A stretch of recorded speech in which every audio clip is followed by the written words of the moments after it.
Hello দর্শক বন্ধুরা, সবাই কেমন আছেন? আশা করি খুব ভালো আছেন। আজকে একটি বিশেষ মুহূর্ত তোমাদের সঙ্গে শেয়ার করছি, যেটা তোমাদের জীবনে সবার খুব উপকারে লাগবে। খুবই স্বল্প মূল্যে কিভাবে বিয়ের পিঁড়ি এবং বিয়ের খৈদানের সময় যে কুলো ব্যবহার করা হয়, কিভাবে তৈরি করে নিচ্ছি সেটা দেখো। প্রথমে 3টে ফেব্রিক কালার সাদা, হলুদ এবং লাল কিনে নিলাম। আর যেগুলো দিয়ে পেন্টিং করা হবে সেই ব্রাশগুলো আগে থেকেই আমার বাড়িতে ছিল, সেগুলোকেই কাজে লাগিয়ে দিলাম।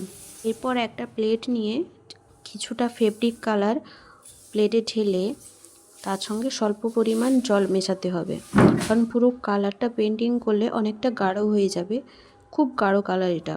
এবার এটার সঙ্গে কিছু পরিমাণ জল মিশিয়ে তারপরে কিভাবে তৈরি করা হচ্ছে পুরোটা তোমরা দেখতে থাকো, তাতেই তোমরা বুঝতে পারবে। আর এই যে পিঁড়িটা বলছো ডিজাইন করা, যারা কাঠের কাজ করেন ওনাদের কাছে একটা জাস্ট পাটা কিনে, কাঠের পাটাগুলো কিনে ওনাদের কাছে দিয়ে এলেই ওনারা এই ডিজাইনটা তৈরি করে দিবেন। আর কালার করাটা তো কোনো ব্যাপারই নয়, যারা ডিজাইন করতে পারো এই ছোট ফেব্রিক কালারগুলো কিনে বাড়িতেই তৈরি করতে পারো।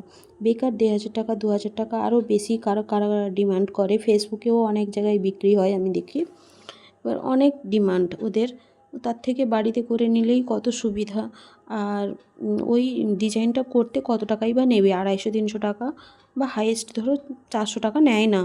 খুবই কম সময়ে এটা তৈরি করে দেয়। তাহলে কোনোটাও কীভাবে কি সুন্দরভাবে কালার করে নেওয়া হয়েছে দেখো।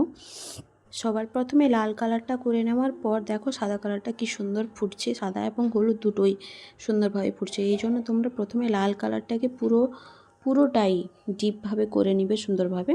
তারপর কুলোটাও কি সুন্দর জয়িদং হৃদয়ং তব তদস্তু হৃদয়ং মম কীভাবে লিখেছে।